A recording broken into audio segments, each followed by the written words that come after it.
Ito ang kadalasang problema sa bagong version ng AlphaList. Nagkakaroon ng errors pagdating sa validation kahit tama ang computations ng tax.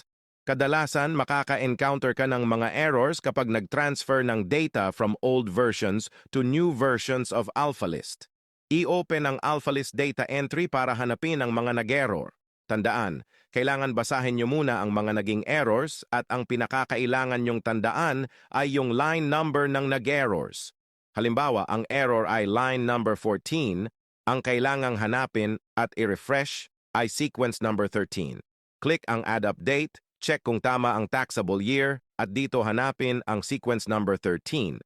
Kapag nahanap mo na ang sequence number 13, click Edit at sundan ang video kung paano ko ni-refresh ang mga data.